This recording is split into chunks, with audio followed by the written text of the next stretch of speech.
کہ جے شنکر صاحب اس وقت تشریف لے گئے تھے 5 دنوں کے دورے کے اوپر رشیا، تو کہیں وہ جو رشیا اور اسرائیل کے درمیان میں کہیں برج کا کردار نہ ادا کرتے ہوں؟ جی بسم اللہ الرحمن الرحیم، بہت شکریہ ڈاکٹر صاحب۔ میں آپ کو اور بھی بریکنگ کی نیوز دے دیتا ہوں جی جو میرے پاس ہے۔ دیکھیے یہ جو انڈین فوجی کا جو خبریں کا جو گردش کافی دنوں سے کر رہے تھے نا، میری ایک عادت ہے جب تک میں اپنی پوری تصدیق نہ کروں ٹھیک تو میں کوئی کسی خبر کے بارے میں بات نہیں کرتا۔ ٹھیک ہے اب میں آپ کو اور آپ کے ناظرین کو ایک یہ بریکنگ نیوز دینا چاہتا ہوں جی کہ جو آپ نے فرمایا ہے کہ انڈین فوجی اسرائیل کی فوجیوں کے ساتھ غزہ کے اندر آپریشن میں فلسطینیوں کو قتل عام میں شریک ہے، نہیں، اور ایک اور بریکنگ نیوز میں آپ کو دیتا ہوں۔ آج سے 2 دن پہلے 2 انڈین فوجی ہلاک ہوئے غزہ کے اندر ہے، 2 ہلاک ہوئے ہیں غزہ کے اندر ہے، وہ تھے انڈین تھے، ٹھیک ہے۔ باقی رہا سوال یہ ہے کہ انڈین کے جو فوجی ہیں وہ بالکل اسرائیل کے ساتھ ہے اور اسرائیلی فوجیوں کے ساتھ فلسطینیوں کو قتل عام میں شریک ہے، اور میں اس بات کا ذمہ داری بھی لیتا ہوں۔ جلال الفراز صاحب، یہ آپ نے بڑی خبر دی ہے کہ 2 فوجی ہلاک ہوئے انڈین ہلاک ہوئے ہیں غزہ کے اندر، حالانکہ اب تک جو ہمارے پاس انفارمیشن تھی کہ عام انڈینز کو کہا جا رہا ہے آپ جائیں، جوائننگ دیں، ٹریننگ حاصل کریں، اس کے بعد لڑائی کریں۔ آپ کہہ رہے ہیں 2 انڈین فوجی؟ یس، بالکل 2 انڈین فوجی ہیں، اور جو انفارمیشن میں آپ کو دے رہا ہوں غزہ کے اندر سے دے رہا ہوں، غزہ کے مجاہدین کے بیچ میں سے دے رہا ہوں، وہی ہے جن لوگوں نے ان کو دیکھے ہیں، ان کی آوازیں بھی سنی، ان کی لینگویج بھی سنی ہے، اور بہت قریب ہو سکتا آج رات یا کل تک ان کے نام بھی میرے پاس آ جائیں۔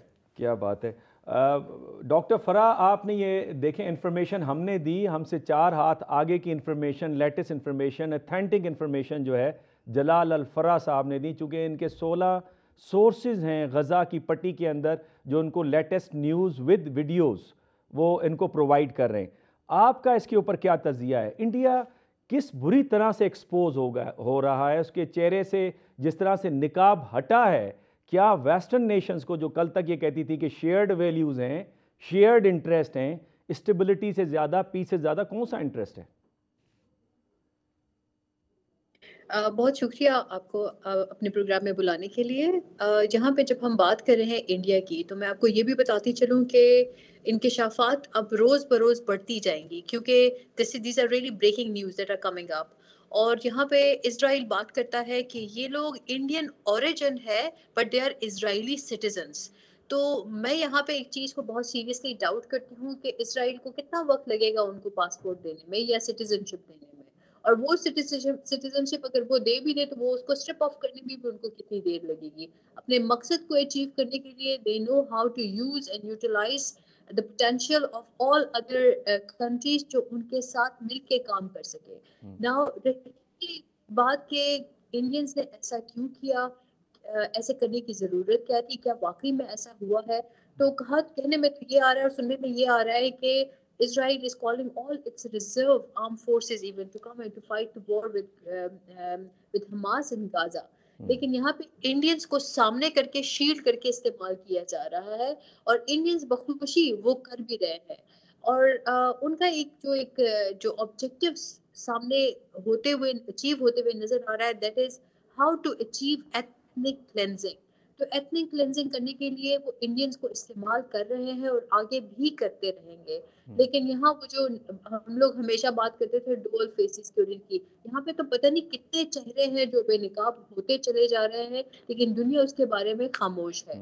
آج کل کے اس ناانصافی کے دور میں اگر ہم دیکھیں جہاں پہ انسانی جانوں کا ضیاع ہو رہا ہے، جہاں پہ معصوم بچے، کم سن بچے اور ساتھ میں عورتیں وہاں پہ مر رہی ہیں، تکلیف میں ہیں، اور ایک جو کہتے ہیں ہیومینیٹیرین کرائسس کی سچویشن بنی ہے، جہاں پہ یونائٹڈ نیشن کے جو ہیڈ ہے، جو اس کے جنرل سیکرٹری ہے، وہ بالکل رونے کو آ چکے ہیں کہ how to deal with it, لیکن کچھ نہیں ہو پا رہا ہے کیونکہ امریکہ اسرائیل کے ساتھ کھڑا ہے، اور انڈیا اپنے وہ جو ایک پوزیشن کو وہاں پہ منوانے کے لیے وہ اپنے فورسز کا استعمال بھی دے گا، وہ سب کچھ وہ آفر کرے گا جہاں پہ وہ ان سے اپنی جگہ منوا لے کہ دیکھ لے دنیا تمہارے خلاف ہے لیکن میں تمہارے ساتھ کھڑا ہوں۔ لیکن ڈاکٹر فرا میرا اس کے ساتھ یہ بھی سوال ہے آپ سے.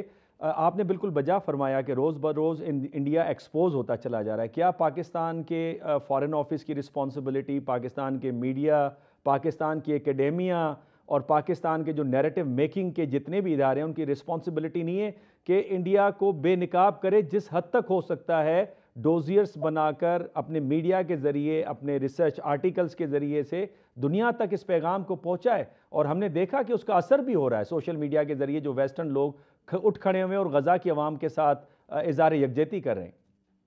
جی بالکل، آج کل کا دور سوشل میڈیا کا دور ہے اور اس دور میں کوئی بھی چیز چھپ نہیں سکتی ہے. اگر ان تمام ظالموں کا یہ ایک خیال ہے کہ یہ شاید ورلڈ وار 1، ورلڈ وار 2 یا کولڈ وار والا ایرا ہے تو یہ ان کی غلط فہمی ہے. اگر انڈیا اتنی جارحیت اور جبر پہ آنے پہ تلا ہوا ہے کہ وہ مسلمانوں کے خلاف جاتے میں اور غزہ کے لوگوں کو مروانے میں اسرائیل کا ساتھ دے گا تو وہ بے نقاب بھی اس کے ساتھ ہوں گے.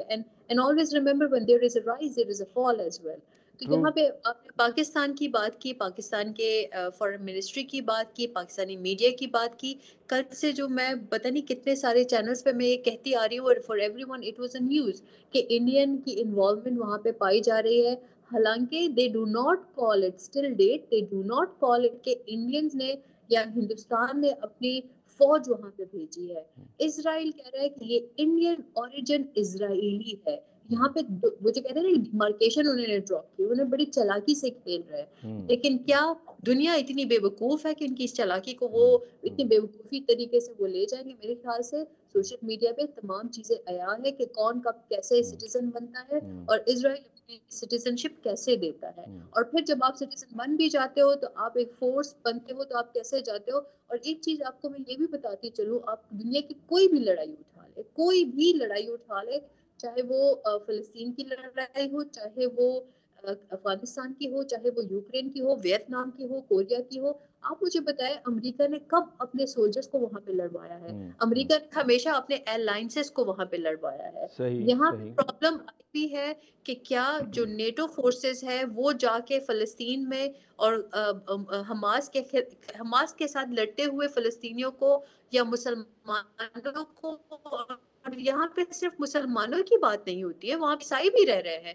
وہاں پہ اور ادر ریلیجنز بھی رہ رہے ہیں، فلسطینیوں کا تو ان مسئلہ سب کو وہاں پہ مارا جاتا. جی فلسطینیوں کا مسئلہ فلسطینیوں کا ہے. یہاں مسلمان یا عیسائی ہونے کا مسئلہ نہیں ہے، کیونکہ وہاں پہ وہ تمام طبقے رہ رہے ہیں جو ڈفرینٹ ریلیجس آئیڈیالوجی سے بلونگ کرتے ہیں. لیکن پرابلم یہی آ رہی ہے کہ کیا نیٹو وہاں جا کے ان سب کے ساتھ ان کا ساتھ دے گا یا نہیں. تو وہاں پہ ہم لوگوں نے دیکھ لیا کہ زارا کے ساتھ کیا ہو رہا ہے، وہاں پہ ہم نے دیکھ لیا کہ ان تمام برانڈز کے ساتھ کیا ہو رہا ہے، جو وہاں پہ لوگ اس کو لٹرلی بائیک آؤٹ کر رہے ہیں. اور صرف مسلمان نہیں بائیک آؤٹ کر رہے ہیں، all communities who have a bit of sensibility. Doctor فرا میں آپ کے پاس دوبارہ آؤں گا اور اس برانڈ کے حوالے سے آپ سے سوال کروں گا، لیکن وقفے کا مجھے کہا جا رہا ہے. اس سے پہلے جلال الفرا صاحب اگر جلدی میں آپ سے پوچھوں کہ جرمنی کی بارڈر کے اوپر، جو ایسٹ اور ویسٹ جرمنی کے بارڈر کے اوپر امریکہ نے ایک ٹرپ لائن قائم کی تھی اور وہاں پہ اپنی فوج کو کھڑا کیا تھا کہ اگر سوویتس اس لائن کو کراس کرتے ہیں تو امریکہ کے پاس ایک کازس بیلی یعنی جنگ کرنے کا ان کو ایک جواز مل جائے گا. جب بھارتی فوجی پکڑے گئے ہیں، مارے گئے ہیں غزہ کے اندر فلسطینیوں کا خون بہاتے ہوئے، تو یہ کافی نہیں ہے کہ اس وقت انڈیا حالت جنگ میں ہے فلسطینیوں کے خلاف؟ بالکل ہے. دیکھیں اب یہ بات بچہ جانتا ہے اس وقت غزہ کے اندر ہے کہ اس انڈیا کا جو فوج ہے، انڈیا کی جو حکومت ہے، وہ اس قتل عام فلسطینیوں کے قتل عام میں ملوث پایا ہے، ثبوتوں کا ساتھ ہے. تو دیکھیے دنیا میں اگر دیکھا جائے تو یہ انڈیا 3 شیطان ہیں، ایک اسرائیل، ایک انڈیا اور ایک امریکہ. یہی وہی 3 شیطان ہیں جن کے ہاتھوں سے نہتے اور بے گناہ لوگوں کا قتل عام کیا جا رہا ہے. ناظرین یہاں پہ ایک چھوٹا سا وقفہ لیتے ہیں. جب وقفے سے واپس آئیں گے تو ہم جاننے کی کوشش کریں گے کہ آخر انڈیا اور اسرائیل میں کیا متفق چیزیں ہیں، کیا وہ مفادات ہیں جہاں پہ انڈیا اتنی دور سے فلسطینیوں کے خون میں اپنے ہاتھوں کو رنگنے جا رہا ہے. لیتے ہیں یہاں پہ چھوٹا سا وقفہ. فلسطینیوں کے خون سے رنگ رہے ہیں. جلال صاحب آپ بتائیے گا اس وقت موجودہ صورتحال غزہ کی کیا ہے؟ ڈاکٹر صاحب دیکھیے اس وقت غزہ کی صورتحال یہ ہے کہ اب پہلی بات تو یہ کہ افسوس کے ساتھ کہنا پڑتا ہے کہ ہمارے پاکستانی میڈیا زیادہ اس کے بارے میں مطلب ان کی کوریج اتنی زیادہ نہیں ہے جتنا ہونی چاہیے. غزہ کی صورتحال کیا 23,000 سے زیادہ شہید ہو چکے ہیں, 23,000 سے زیادہ شہید, جن میں سے 10,000 سے زیادہ بچے ہیں. زخمیوں کا تعداد 70,000 سے زیادہ ہو چکے ہیں. غزہ کی عوام تقریباً 85%, 85% جو بیچارہ بے گھر ہے, ان کو سارے غزہ کے عوام کو محصور کر دیا گیا ہے, ایک ہی جگہ کے اندر ہے, ایک ہی علاقہ کے اندر ہے, رفح اور خان یونس کی آدھا خان یونس ہے. لوگ بھوکے پیاسے ہیں, ان کے پاس کسی بھی قسم کا کوئی وسائل نہیں ہے, اوپر سے سردی ہے, بارش ہے, قیامت صغریٰ کا. ڈاکٹر صاحب یقین کریں, آپ یہ سمجھ لیں کہ اس وقت عوام بے یار و مددگار. اب یہ بے یار و مددگار 57 مسلم ممالک کی موجودگی میں کہنا تو کتنا عجیب لگتا ہے, کتنا عجیب لگتا ہے. جب میں کہوں کہ ہاں غزہ کے مسلمان جو ہے 23 لاکھ ہے, وہ بے یار و مددگار ہے, اور ان 57 مسلم ملک کی بے حسی کا سامنے میں آپ یقین کریں اب اپنے اچھا وہ مسلمان ملک کوئی اتنے دور بھی نہیں رہتے, وہ غزہ کے تقریباً پاس کافی سارے مسلمان ممالک ہیں. بہت ہے. دیکھیے سب میں تو ہر پروگرام میں کہتا ہوں جنگ بندی کو بعد میں دیکھیں گے, سب کچھ بعد میں. کم سے کم غزہ کے عوام کو تو کھانے پینے تو پہنچا دیں, دوائیں تو پہنچا دیں.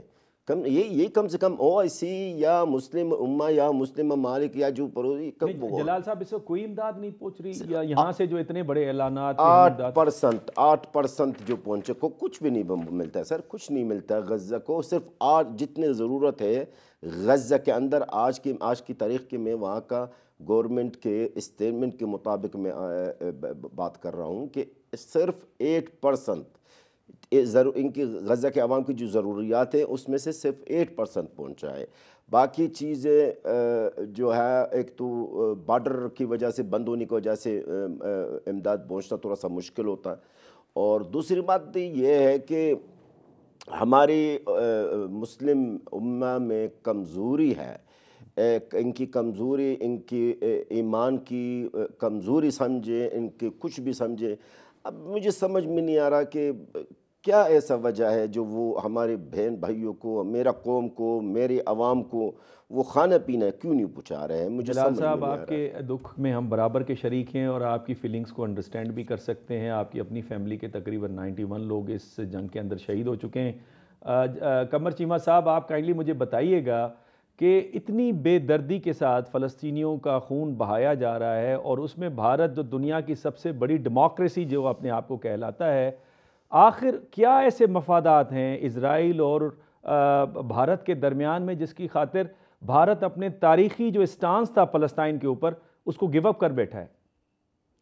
ڈاکٹر صاحب میں سمجھتا ہوں پچھلے 10 سالوں کے اندر بھارت کے اندر جو ایک نیریٹو ڈیولپ ہوا ہے وہ یہ ہے کہ جو اگر آپ نریندر مودی کی پالیٹکس کو دیکھیں, اور وہ صرف اور صرف ایک چیز پہ ہے کہ وہ جو ایک تو اکھنڈ بھارت کی بات کرتے ہیں, دوسرا وہ دیکھیں کشمیر کا سٹیٹس بدلا, پاکستان کے ساتھ ایک بڑا ڈیمونائز قسم کے طریقہ رکھنے کی کوشش کرتے ہیں, بنگلہ دیش کے اندر جمہوریت کو کمزور کرنا چاہتے ہیں, وہاں کے نظام کو کمزور کرنا چاہتے ہیں کہ کہیں پہ وہاں مسلمان دوبارہ ری گروپ نہ کر جائیں.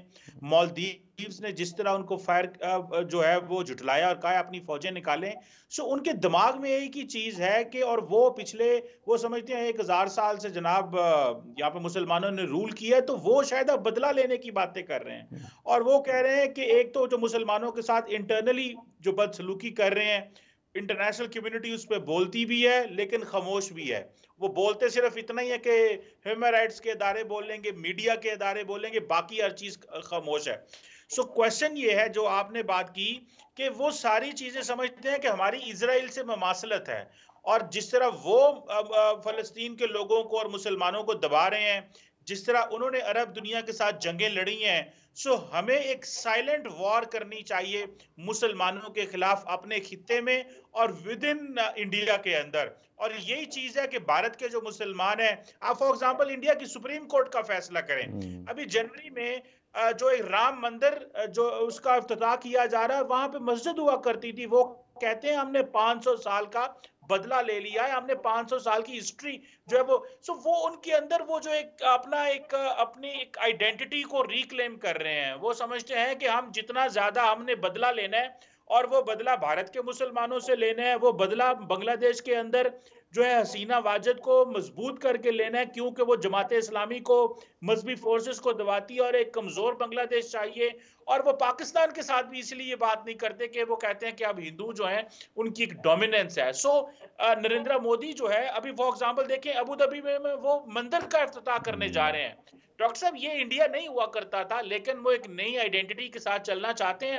اس لیے وہ سمجھتے ہیں اسرائیل جو ہے وہ جس طرح فار ایگزامپل مسلمان دنیا کے اندر پینیٹریٹ کرنے کی کوشش کر رہا ہے، ہمیں بھی اسی مسلمان دنیا میں پینیٹریٹ کرنا چاہیے. سو نریندر مودی کی جو پالیٹکس ہے 10 سالوں میں انہوں نے انڈیا کے اندر مسلمان دنیا کے ساتھ، پاکستان، بنگلہ دیش اور پرٹیکولرلی ساری مسلم دنیا کے اندر ایک نئے سرے سے پینیٹریشن کی ہے، جس میں بہت حد تک وہ کامیاب ہو چکے ہیں. اور اس کی اصل وجہ یہی ہے کہ مسلمان ڈیوائیڈڈ ہیں. 57 مسلمان ملک ہیں، نہ فلسطین کا کچھ کر سکتے ہیں اور نہ کشمیر کا صحیح کہا کچھ ڈاکٹر کر صاحب، آپ سکتے نے ہیں. صحیح کہا. ڈاکٹر فرح بھی ہمارے ساتھ موجود ہیں. ڈاکٹر فرح فرمائیے گا، چونکہ آپ نے ذکر کیا تھا جس طرح سے اسرائیل کی پروڈکٹس کا بائیکاٹ ہو رہا ہے، تو وہاں پہ تو مجھے یہ لگتا ہے کہ انڈیا جو ہے اسرائیل کی اس اکنامک آئسولیشن جو کہ اسرائیل کی پروڈکٹ کے بائیکاٹ کے ذریعے سے جو وجود میں آ رہی ہے، اس میں اسرائیل کو بیل آؤٹ کر رہا ہے. بلینس آف ڈالرز کی انویسٹمنٹ نظر آ رہی ہے. انڈین بزنس مین وہاں پہ انویسٹمنٹ کرتے نظر آ رہے ہیں، اور پھر وہاں پہ جو 80,500 فلسطینی ورکرز جو کام کرتے تھے اسرائیل کے اندر، ان کو بھی اسرائیل فارغ کر کے انڈین ورکرز کو اس میں داخل کرنا چاہتا ہے. تو اس صورتحال کو آپ کیسے دیکھتی ہیں؟ دیکھیں یہ پہلی دفعہ تو نہیں ہوا ہے کہ انڈیا ایک جو حالات دنیا میں بن جاتے ہیں اس سے فائدہ اٹھانے کی کوشش کرتا ہے. انڈیا نے جب رشیا اور یوکرین کی لڑائی چھڑی تو وہاں پہ بھی انڈیا نے رشیا سے بھی سامان لیا اور ہر اس کنٹری سے بھی لیا جو امریکہ کے لیے کام کرتا تھا. تو یہ انڈیا کی پہلی دفعہ اس کے یہ جو چالیں ہیں وہ پہلی دفعہ نہیں یعنی ہوئی آپ ان کے ہیں. بیہیویئر کے اندر یہ پیٹرن دیکھتی ہیں؟ یہ پیٹرن ان کا زمانے سے چلتا رہا ہے کیونکہ وہ ایک اپرچونسٹ کنٹری ہے اور ان کو اپنی اپرچونسٹ ہونے پہ شرم آتی ہی نہیں ہے. تو وہ ایک ہوتا ہے، ایک لحاظ ہوتا ہے، اس میں وہ لحاظ نہیں ہے. سچ کے ساتھ کھڑے ہونا، برے کے ساتھ کھڑے ہونا، اس کو یہ کوئی فرق ہی نہیں پڑتا ہے. جہاں سے وہ مال بنا سکتا ہے، جہاں سے وہ اپنی پی آر بنا سکتا ہے انٹرنیشنل سسٹم میں، وہ کرتا ہے. آج کل کے دور میں اگر انڈیا جا کے اسرائیل کے ساتھ اپنی فوجیں دے رہا ہے، اپنے جوانوں کو پیش کر رہا ہے کہ ان کو لڑواؤ، ان کو مرواؤ اور یہ جنگ لڑو اور جا کے وہاں پہ فلسطینیوں کو مارتے رہو، تو وہ کیوں کر رہا ہے؟ We have to understand the larger objectives، اور وہ لارجر آبجیکٹیوز یہی ہے کہ وہ دنیا کے پاورفل کنٹریز جس میں امریکہ آ جاتا ہے اس کی گڈ بکس میں آ جائے. آپ کو میں ایک طرف اشارہ دلاؤں گی کہ جو انڈیا کے ساتھ آج کل ہو رہا ہے، جہاں پہ امریکہ اور اس کے اسٹرانگر الائز انڈیا کو آنکھیں دکھانے پہ مجبور ہو گئے تھے، تو وہ بھی انڈیا کو کٹ ٹو سائز کرنے کے لیے کیا گیا تھا کہ if you are not following what we are asking you, this is what we can do with you. تو ان کو بھی پتا ہے کہ انڈیا ہر جگہ پہ خود کو زبردستی پیش کر رہا ہے کہ اگر کوئی نہیں ہے آپ کے ساتھ تو دیکھو میں کتنا اچھا ہوں، میں تمہارے ساتھ کھڑا ہوں. وہیں پہ جا کے پرابلمز بھی آنا شروع ہو جاتی ہے کہ پھر یہ اپنی منمانیاں شروع کر دیتا ہے، اور جب وہ منمانیاں کرتا ہے تو وہ ان کو آنکھیں دکھاتے ہیں اور ان کی انٹیلیجنس انڈیا کو کٹ ٹو سائز کرنے کی کوشش بھی کرتے ہیں. تو بالکل انڈیا آپ نے کی میڈم صحیح فرمایا. یعنی آپ کے کہنے کا مقصد ہے کہ بنیے کا ہمیشہ وہی ذہن چلتا ہے کہ چمڑی جائے لیکن دمڑی نہ چاہے، اپنے مفادات کی خاطر وہ سب کچھ کرنے کے لیے تیار ہے. یہاں پہ جلال الفراز صاحب اگر میں آپ سے ریکویسٹ کروں کہ اس وقت جو غزہ کا اگر آپ کو نقشہ دکھائیں، اس نقشے کے مطابق اگر آپ ہمیں ایکسپلین کروائیں کہ کون سی جگہ کہاں پہ ہے، جنگ کس کی کہاں چل رہی ہے، اور اس وقت جو فلسطینی جو بے گناہ فلسطینی شہید ہو رہے ہیں یا اپنے بے گھر ہو چکے ہیں، کہاں کہاں کیمپس لگے ہوئے ہیں جہاں پہ غذا اور پانی کی قلت محسوس کی جا رہی ہے؟ دیکھیں ڈاکٹر صاحب، سب سے پہلی بات تو یہ ہے غزہ، یہ غزہ اسٹرپ جس کو کہا جاتا ہے غزہ کی پٹی. اچھا، یہاں سے یہ اس طرف سے اسرائیل کے حدود شروع ہوتا ہے، یہاں پہ ہے مصر، ایجپٹ. یہاں سے لے کے یہاں تک کہ صرف اور صرف 40 کلومیٹر دور ہے، 40 کلومیٹر ہے. اچھا، اس وقت جو سب سے زیادہ جو حملے ہو رہے ہیں، ایک تو خان یونس کے اوپر ہے، ایک جبالیہ کے اوپر ہے، ایک دیر البلح یہ بیچ میں. ان تین علاقوں پہ سب سے زیادہ موجودہ اس وقت یہ جو ٹائم ہے اس وقت ہے، ان تینوں علاقوں پہ سب سے زیادہ حملے ہو رہے ہیں۔ اچھا، کل رات کو جو حملہ ہوا وہ اس طرف ہے، یہ بھی اس طرف اسرائیل ہے، یہاں پر المغازی کیمپ ہے، یہاں پہ ایک البریج کیمپ ہے، اس پر بھی لگاتار بمباری چل رہی ہے۔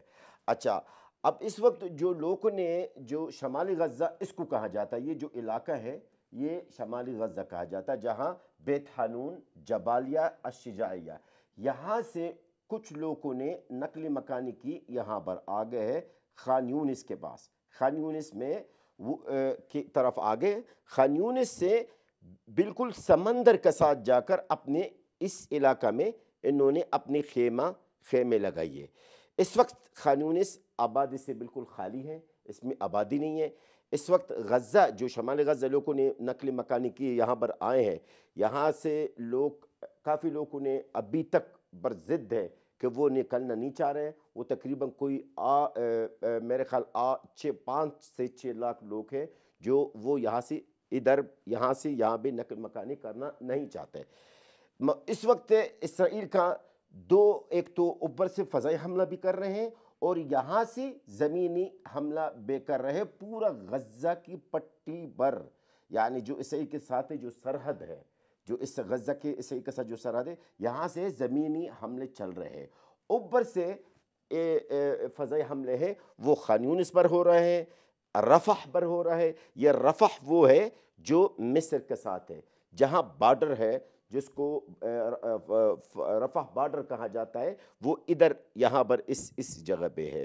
تو اس وقت آپ یہ سمجھ لیں کہ جتنا بھی یعنی جن لوگوں نے نقل مکانی کی ہے وہ ان کا اس وقت موجودگی سب سے زیادہ سمندر کی کنارہ پہ خان یونس کی علاقہ میں ایک زرع زمین ہے، اس میں اپنی خیمہ لگائیے اور وہاں پر یہاں پہ انہوں نے اپنا خیمہ لگایا۔ جی ڈاکٹر صاحب۔ ناظرین، آپ نے دیکھ لیا، جلال الفراء صاحب نے بڑی تفصیلاً بتایا کہ غزہ کی صورتحال کیا ہے، شہر کہاں ہیں، قصبے کہاں ہیں، کون سا حصہ سمندر کے ساتھ ملتا ہے، کون سا اسرائیل اور کون سا مصر کے ساتھ، اور اس وقت فلسطینی مہاجرین کا کیمپ کہاں پہ ہے۔ میں اگر آپ سے جلال صاحب ریکویسٹ کروں کہ آپ پاکستانی عوام اور ہمارے ٹیلی ویژن چینل کے توسط سے پوری دنیا کو اگر کوئی پیغام دینا چاہیں۔ دیکھیے ڈاکٹر صاحب، میں بہت تکلیف میں ہوں۔ میری عوام، میرے بہن بھائی، میرے قوم بہت اذیت میں ہے، بہت بڑی اذیت میں۔ ان کا قتل عام کے جو سلسلہ ہے وہ اپنی جگہ پہ، ان کا بھوک اور پیاس اپنی جگہ پہ۔ میرے پاکستانی عوام سے ایک اپیل ہے، اور ان اداروں سے بھی میرا یہ اپیل ہے، جن اداروں نے، جن سماجی تنظیموں نے، جن فلاحی اداروں نے غزہ کے نام پر بہت پیسہ انہوں نے اور بہت فنڈ اکٹھا کیے ہیں، مہربانی فرما کے ہمیں بتایا جائے۔ میں مہلت دیتا ہوں 3-4 دن، اس سے زیادہ نہیں ہے میرے پاس۔ اس ڈائری کے اندر ڈاکٹر صاحب سب کا نام، سب کا ڈیٹیل ہے، جن لوگوں نے غزہ کے بچوں کے نام پر، غزہ کے بچوں کی لاشوں پر انہوں نے پیسہ لیے اور وہاں پر وہ پیسہ نہیں پہنچے، اور ابھی تک میری عوام، میرے اپنے لوگ بھوکا پیاسا مر رہے ہیں۔ لہٰذا میں سب کو یہ پیغام دینا چاہتا ہوں، وہ یہ ہے، مہربانی فرما کے ہمیں بتایا جائے، ہمیں انفارم کر دیا جائے کہ آپ جو ہمارے پاکستانی عظیم عوام سے جو فنڈ لے رہے ہیں، آپ نے کدھر کیا ہے اور کدھر کر رہے ہیں۔ اس جنگ میں 2023 کا جنگ اور 2021 کی جنگ میں، دونوں جنگوں میں جتنے پیسے جمع ہوئے پاکستان کے اندر ہیں، وہ پیسہ کدھر گئے ہیں۔ میں 3 سے 4 دن اس کے بعد نام کے ساتھ، بھلے کتنا بھی بڑا ادارہ کا نام کیوں نہ ہو، میں نام کے ساتھ، میں 3 دن کے بعد ایک پریس کانفرنس کروں گا انشاءاللہ تعالی، جس کے اندر میں ایویڈنس کے ساتھ میں سب کا نام سب کے سامنے لے آؤں گا۔ جلال الفراء صاحب، آپ نے بڑی دکھ بھری بات بتائی۔ اب اس میں کیا میں مزید بات کروں؟ ناظرین، یہاں پہ چھوٹی سی بریک لیتے ہیں، اور جب بریک سے واپس آئیں گے تو اس وقت پاکستان اور امریکہ کے تعلقات اور پاک افغان تعلقات کو ہم زیر بحث لائیں گے۔ یہاں پہ لیتے ہیں ایک چھوٹی سی بریک۔ ویلکم بیک ناظرین. وقفے سے پہلے ہم ذکر کر رہے تھے حماس اسرائیل وار کا، اور اس سیگمنٹ کے اندر ہم ذکر کریں گے دو اہم ڈیولپمنٹ ہوئی ہیں پاکستان کی فارن پالیسی کے فرنٹ پر. ہمارے جو عبوری حکومت کے عبوری وزیر خارجہ ہیں جلیل عباس جیلانی، ان کے ساتھ دو اہم ملاقاتیں ہوئی ہیں، ایک امریکن سفیر ڈیوڈ بلوم کی اور دوسری ملا شیریں آخوند کی جو کہ گورنر ہیں قندھار کے. ان دونوں ملاقاتوں کی کیا تفصیلات ہیں اس حوالے سے ڈاکٹر صاحب آپ بتائیے گا ہمارے ناظرین کو کہ کیا باتیں ہوئی ہیں، کیا تفصیلات ہے اور اس کو ہمیں کیسے دیکھنا چاہیے؟ پاکستان کنٹینیوسلی یہ پوائنٹ ریز کر رہا ہے امریکہ کے ساتھ کہ آئیں مل کے دیکھیں ڈاکٹر صاحب، ایک وقت یہ تھا کہ ہم نے انٹرنیشنل کمیونٹی کے ساتھ مل کے دہشت گرد گروپوں کے خلاف لڑائی کی. آج وقت ہے کہ وہ دہشت گرد گروپ جو افغانستان میں رہ گئے ہیں، انٹرنیشنل کمیونٹی کو پاکستان کے ساتھ کھڑا ہونا چاہیے ان کے خلاف، اور وہ اسلحہ جو ہے اس پہ پریشر ڈالنا چاہیے افغان گورنمنٹ کے اوپر، طالبان کے اوپر، کہ وہ جس طرح وہ اسلحہ کیسے ٹی ٹی پی، بلوچ عسکریت پسند جماعتوں اور باقی اداروں جو دہشت گرد تنظیموں کے پاس کیسے گیا ہے. اور اسی حوالے سے ڈاکٹر صاحب یہ جو ملا شیریں آخوند کا ذکر کیا آپ نے ان کے دورے کا، یہ اس وقت دورہ ہو رہا ہے جب آپ کو پتہ ہے کہ تعلقات کو اتنے اچھے نہیں ہیں. آئے روز ہم دیکھتے ہیں افغانستان سے کوئی نہ کوئی دہشت گردانہ حملہ ہو جاتا ہے، وہاں سے جو ہے اسلحہ جو ہے وہ پاکستان، ایون کہ اب تو ٹریڈ جو کانوائز ہیں ان میں آ رہا ہے، جو ایسی چیزیں ایسی گاڑیاں جن میں سامان ہوتا ہے اس میں بھی اسلحہ آ رہا ہے. یہ جو پرٹیکولر میٹنگ تھی یہ بیسیکلی پاکستان افغانستان کا جو جوائنٹ کوارڈینیشن کمیٹی ہے اس کے حوالے سے تھی. آپ کو پتہ ہے پاکستان بڑی کوشش کر رہا ہے اور کنٹینیوسلی چاہتا ہے کہ ہم افغانستان کے ساتھ ایک کنیکٹیویٹی کا پروجیکٹ کریں تاکہ ہم سینٹرل ایشیا پہنچ جائیں. یہ افغانستان کی حکومت کے اوپر ڈیپینڈنٹ ہے اور افغان عوام کے اوپر ڈیپینڈنٹ ہے کہ وہ کتنا پریشرائز کر سکتے ہیں، کتنا سوال کر سکتے ہیں افغان طالبان کو، اور وہ کہیں کہ بھائی پاکستان کے ساتھ ایک کھلے عام ٹریڈ ہونی چاہیے. آج بھی پاکستان نے ایک سیریس مریض کو ویزا دیا ہے تاکہ وہ علاج کرا سکیں. سو پاکستان کنٹینیوسلی ایک ہی کوشش کر رہا ہے کہ ہم افغان طالبان کو یہ محسوس کرا سکیں، بتا سکیں کہ افغانستان بھی ہمارے لیے بڑا امپورٹنٹ ہے اور افغانستان کے لیے پاکستان امپورٹنٹ ہے. صرف ٹی ٹی پی کے لیے اور دہشت گرد گروپوں کے لیے پاکستان کے ساتھ تعلقات جو یہ ہے وہ بڑی خراب آپ نہ نے کریں. ڈاکٹر صاحب اہم بات کی. اگر آپ ڈاکٹر فرا بھی موجود ہیں، اگر آپ سوال کرنا چاہیں. میڈم میں آپ سے یہی سوال کرنا چاہتا ہوں، آپ سمجھتی ہیں کہ افغان طالبان کو یہ جتنا پاکستان نے سینسٹائز کرنے کی کوشش کی ہے کہ آپ دہشت گرد گروپوں کو پناہ نہ دیں، اور اب وہ ایک ریاست ہیں، وہ ایک گروہ نہیں ہے، ان کو پاکستان کے جو نیشنل سیکیورٹی کنسرنز ہیں ان کو ایڈریس کرنا چاہیے. آپ کو لگتا ہے کہ پاکستان کنٹینیوسلی جو افغانستان کو بتا رہا ہے اس میں کوئی بہتری آ سکتی ہے، کیونکہ ابھی حملے بھی ہو رہے ہیں اور دہشت گرد گروپ افغانستان میں آپریٹ کر رہے ہیں؟ How do you see this? جی تھینک یو سو مچ. بہت اچھا سوال آپ نے پوچھا کہ کیا پاکستان اپنے یہ جو ڈیمانڈ ہے کہ Afghan soil not to be used for terrorist activities against Pakistan وہ ختم کرے گا یا نہیں. پاکستان یہ ڈیمانڈ کبھی نہیں ختم کرے گا جب تک دہشت گردی پاکستان کے خلاف ختم نہیں ہوگی، پہلی چیز. دوسری بات، آپ نے اپنے بریف میں ایک بہت اہم بات کہی، جو وسلہ استعمال کیا جا رہا ہے اور اس وسلے کی جو ٹریڈنگ کی جا رہی ہے through different routes, this is very very important and sensitive in subject. پہلے جب شروع میں یہاں سے امریکن ٹروپس وڈرا کیے تھے اور انہوں نے بلینز آف ڈالر کا وسلہ پیچھے چھوڑا ہوا تھا، so there was always question on the minds of us academics and researchers کہ یہ وسلہ انہوں نے چھوڑا کیوں. ہاں ایک چیز سمجھ آتی تھی کہ شاید وہ اپنے چاپرز اور ان کے جتنے بھی ہیوی مشینری تھی وہ ساتھ لے جا نہیں سکتے تھے تو وہ چھوڑ گئے تھے. لیکن وسلہ کیوں چھوڑے تھے؟ وہ ڈیجیٹل اور ہائی ٹیک ٹیکنالوجی ویپنری وہ کیوں چھوڑے تھے؟ تو وہ اب سمجھ میں آنا شروع ہو گیا ہے کہ وہ کیوں چھوڑے تھے، کیونکہ وہی وسلہ آج ہمارے خلاف جو دہشت گردی میں استعمال ہو رہا ہے، جہاں پہ وزیرستان میں ہمارے جوانوں کو مارا جا رہا ہے وہی پہ استعمال ہو رہا ہے. ان تمام جگہوں پہ، چاہے وہ بلوچستان ہو چاہے وہ چترال ہو، ان تمام جگہوں پہ وہ استعمال ہو رہا ہے. تو سمجھ تو آ گئی ہے کہ یہ وسلہ چھوڑا کیوں گیا تھا اور یہ وسلہ پھر ان ہاتھوں تک پہنچا کیسے. Now speaking about the Taliban de facto government, yes we agree to a larger extent کہ طالبان آج کے حکومت کا حصہ ہے. وہ ایک گروہ نہیں ہے جو اسٹرگل کر رہے ہیں پاور میں آنے کے لیے، انہوں نے حکومت بنا لی ہے. چاہے وہ حکومت افغانی ایکسیپٹ کرے یا نہ کرے، یہ ان کا ذاتی ڈومیسٹک معاملہ ہے، اس سے ہمیں کوئی لینا دینا نہیں ہے. As a state to state اگر ہم بات کریں افغانستان اور پاکستان کی، تو پاکستان ان سے ایک جائز ڈیمانڈ کر رہا ہے، اور وہ ڈیمانڈ صرف پاکستان نہیں کر رہا، وہ ان سے امریکہ بھی کر رہا ہے، اور وہ ان سے وہ تمام ریجن ممالک کر رہے ہیں جس میں چائنا بھی آ جاتا ہے، جس میں رشیا بھی آ جاتا ہے، کہ وہ کہتے ہیں کہ آپ کو اپنی زمین دہشت گردی کے دوسرے ممالک کے خلاف دہشت گردی میں استعمال نہیں کرنی ہوگی۔ تو افغان گورنمنٹ کو، طالبان گورنمنٹ کو یہ بات جتنی جلدی سمجھ میں آ جائے، I think that will be in the larger interest of the region and Afghanistan. اچھا، یہ بڑی آپ نے امپورٹنٹ بات کہی ڈاکٹر فرا، ڈاکٹر قمر بھی ہمارے ساتھ ہیں۔ میں ایک مفروضہ آپ کے سامنے رکھ دیتا ہوں اور مختصراً آپ دونوں حضرات مجھے اس پہ گائیڈ کیجیے گا۔ امریکنز کا، یعنی جو آپ نے ازمپشنز دی اس کے مطابق امریکنز اس علاقے میں انسٹیبلٹی چاہتے ہیں، چونکہ اسٹیبلٹی جو ہے وہ کنیکٹیوٹی کا باعث بنے گا، چائنا کا سی پیک اس کے اندر کامیاب ہوگا، لہٰذا اس لیے امریکنز نے ہتھیار چھوڑے۔ دوسری طرف طالبان جو ہے امریکہ کے ساتھ کوآپریٹ کرتے ہوئے ہمیں نظر آ رہا ہے کہ داعش کے خلاف تو ایکشن لے رہے لیکن ٹی ٹی پی کے خلاف ایکشن لیتے ہوئے نظر نہیں آ رہے۔ اور تیسری طرف پاکستان چاہتا ہے کنیکٹیوٹی ہو، اسٹیبلٹی ہو، چائنا بھی چاہتا ہے، اور چائنا اس حوالے سے سفارتی کوششیں بھی کر رہا ہے کہ افغانستان کو منائے کہ پاکستان کے ساتھ معاملات کو بہتر کریں۔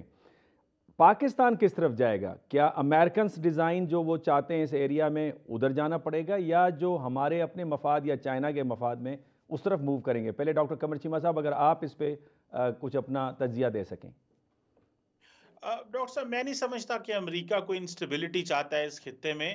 دیکھیں، امریکہ کے ساتھ مل کے کام کرنا ہے پاکستان کو، اور پہلے بھی بڑا کام کیا ہے، اور صرف ہمیں اپنے ایٹ ہوم چیزیں بہتر کرنی ہے۔ ڈاکٹر صاحب، آپ کو پتہ ہے کہ سابق چیئرمین جو تحریک انصاف تھے، انہوں نے الاؤ کر دیا تھا ٹی ٹی پی پاکستان آ جائے اور بڑے پیمانے پہ آ جائے۔ وہ پاکستان کے مختلف علاقوں میں بیٹھے ہوئے ہیں، وہ کیسے آ جاتے ہیں؟ وہ جو باڑ ہم نے لگائی تھی وہ کیا کر رہی ہے باڑ؟ اور پھر انٹرنلی ہم جو ہے جب فیصلے کرتے ہیں پارلیمنٹ موجود نہیں ہوتی کئی دفعہ۔ فار ایگزامپل ہم نے افغان ریپیٹریشن کا فیصلہ کیا، جو انلیگل لوگ ہیں، پارلیمنٹ موجود نہیں تھی۔ مجھے لگتا ہے کہ ہم اپنے، دیکھیں، سیکیورٹی فورسز جانے دے رہی ہیں، فوج جانے دے رہی ہے، عوام جانے دے رہی ہے۔ یہ جو پچھلا سال گزرا، آپ کو پتہ ہے ڈاکٹر صاحب 270 کے قریب لا انفورسمنٹ کے لوگ شہید ہوئے ہیں، 750 کے قریب عام پاکستانی شہید ہوئے ہیں، 1000 بندہ افغانستان کے لیے شہید کر دیے۔ اور ہم نے 50 سالہ پالیسی آج افغانستان کے لیے بدلی۔ ہم تو کنفیوز تھے، ہم تو 2.5 سال سے لڈو بانٹ رہے تھے کہ طالبان آ گئے ہمارے لیے بڑا اچھا ہے۔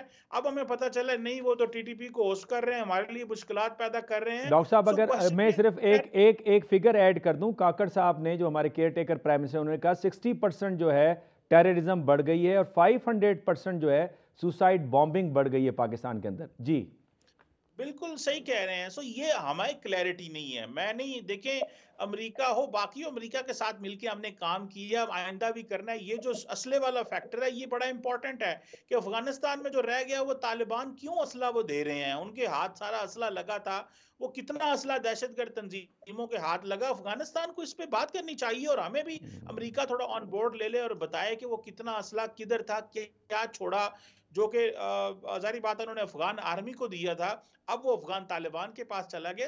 یہ تھوڑے انکمفرٹیبل کویسچنز ہیں، پلس ہمیں ایٹ ہوم چیزیں ٹھیک کرنی ہے ڈاکٹر صاحب۔ وہ چیزیں ابھی بھی پرابلمٹک ہیں۔ دیکھیں نا، ہم آپس میں زیادہ لڑتے ہیں اور خطے میں ہمیں کیسے رہنا اس پہ ہم کم سوچتے ہیں۔ یہی وجہ ہے کہ ہمارے مسائل جو ہیں وہ حل نہیں ہو رہے۔ ہمیں جو ترقی کرنی چاہیے وہ اس میں کرنی چاہیے کہ آپس میں بیٹھ کے مسئلے حل کر لیں۔ ٹھیک کہا آپ نے ڈاکٹر صاحب، آپ نے کہا کہ انٹرنلی بھی اپنے ہاؤس کو ان آرڈر کرنے کی ضرورت ہے اور امریکہ کے ساتھ بہتر کوآرڈینیشن کے ساتھ ان مسائل پہ ہم قابو پا سکتے ہیں۔ ڈاکٹر فرا، آپ کا کیا اس پہ تجزیہ ہے؟ جی بالکل، اس میں کوئی شک کی گنجائش ہی نہیں ہے کہ جب آپ کا گھر آرڈر میں ہوتا ہے تو اگلے کو آپ کی طرف دیکھنے کی کوئی ضرورت ہی نہیں ہوتی ہے، تو دیر از نو سیکنڈ تھاٹ اباؤٹ اٹ۔ لیکن یہاں پہ بات کی جاتی ہے کہ کیا ہم لوگوں کو لگا، ہمیں کب، کیوں، کیسے لگا کہ شاید وہاں پہ اگر طالبان گورنمنٹ بن جاتی ہے تو ہمارے لیے تھوڑی آسانی ہو جائے گی۔ بھائی یہ ایک وہ جو کہتے ہیں نا ڈیبیٹیبل سبجیکٹ ہے، جہاں پہ ہم اگر بات کرتے ہیں وائی طالبان گورنمنٹ، ہمیں تو کارزئی گورنمنٹ سے بھی کوئی تکلیف نہیں تھی، ہمیں تو اس سے پہلے کی گورنمنٹ سے بھی کوئی تکلیف نہیں تھی، تکلیف تھی تو ان کو تھی۔ تو problem lies with Afghanistan, problem never lies with Pakistan, this is first thing. اور ہم لوگوں کو جب انسٹیبلٹی ہوتی ہے ایک ملک میں، آپ کے پڑوسی ملک میں چاہے وہ آپ کا دوست ہو یا آپ کا دشمن ہو اس کا فال اوور افیکٹ ہوتا ہے. سو دیر از نو وہ جو کہتے ہیں نا ڈیرائیویشن فرام دیٹ ریئلٹی کہ جب افغانستان اسٹیبل نہیں تھا تو اس کے اسپل اوور افیکٹس پاکستان پہ بہت زیادہ تھے. Now coming over to the Taliban government with the formation of government in Kabul, تو اس سے ہمیں لگا کہ یہاں پہ جب گورنمنٹ بن جاتی ہے this means there will be some kind of stability in Afghanistan and that stability will lead towards stability in the region and ultimately Pakistan will also benefit out of that. لیکن unfortunately وہ ویسا ہوا نہیں کیونکہ وہاں پہ terrorism, میں یہ نہیں کہوں گی کہ افغانستان کے اندر ٹیررزم بڑھی ہے, نہیں, ان کے جو اپنے گروپ تھے جو ریجنل کنٹریز پرٹیکولرلی پاکستان کے خلاف تھے ان کو اور زیادہ شے ملتی رہی ہے. تو وہ شے کب کیوں کیسے ملی ہے, this is where the Pakistan کی عسکری قوتیں کابل گورنمنٹ کے ساتھ مل کے بات کر رہی ہے کہ ہم یہ ایکسیپٹ نہیں کریں گے. And I think this is a legit demand, اور وہ ڈیمانڈ جیسے اس سے پہلے بھی میں نے کہا صرف پاکستان نہیں کر رہا, چائنا ان سے کر رہا ہے, سینٹرل ایشین کنٹریز کر رہے ہیں, رشیا کر رہا ہے, امریکہ کر رہا ہے, دنیا جہاں کر رہی ہے, جن کی ریکگنیشن اسی بیس پہ رکی ہوئی ہے کہ آپ نے اپنی زمین کو استعمال نہیں کرنا ہوگا, اسی وجہ سے ان کی ریکگنیشن نہیں ہو پا رہی ہے. So like what is all this fuss about? The fuss is about کہ آپ stability لے کر آؤ. Now the second thing کہ کیا امریکہ اس ریجن میں stability چاہتا ہے یا نہیں چاہتا, بھائی ہر ملک کے اپنے انٹرسٹ ہوتے ہیں اور امریکہ آج کا سپر پاور ہے, کوئی مانے یا نہ مانے یا جو بھی ہے, امریکہ از the super power of the world at the moment. ہاں یہاں پہ باقی ملٹی پولرٹی کی طرف جو چیزیں چلتی ہے کہ کیا چائنا آ رہا ہے, رشیا چائنا کلب ہو رہے ہیں, یہ تمام چیزیں those are all hypothetical subjects, right? That will time will prove when where and how China can reach along with Russia can reach to that level. نہیں ڈاکٹر فرح, یہ جو آپ کی جو بات ہے کہ امریکہ ہے اسٹل اے سپر پاور, دیکھیں پاور کا تعلق تو سائیکولوجیکل امپیکٹ سے ہے, آپ اس کو تسلیم کرتے ہیں نہیں کرتے, it is a matter of perception. جب امریکن اسٹریٹجک پارٹنرز لائک سعودی عرب, لائک UAE, لائک انڈیا, وہ جا کے برکس کا حصہ بن رہے ہیں اور پاکستان بھی sooner or later would become the part of BRICS, تو ان دیٹ کیس آپ کو لگتا ہے کہ امریکن سے چلے گی اس خطے کے اندر؟ میں یہ سمجھتا ہوں کہ اگر بھارت اپنا منہ موڑ لیتا ہے تو دوسری صورت میں امریکہ کے پاس کیا آپشن رہ جاتا ہے سوائے پاکستان کے, پہلی بات, اور دوسری بات یہ کہ وہ دوبارہ سے اپنے جو کمیونیکیشن ہے اسپیشلی ڈیفنس کے ایریا کے اندر وہ قائم کریں چائنا کے ساتھ, جو انہوں نے کر بھی دی ہے, دوبارہ ری انگیج کرے ود دا رشینز. تو میں سمجھتا ہوں کہ یہ اس اسپیکٹ پہ بھی اگر آپ تھوڑی سی روشنی ڈالیں.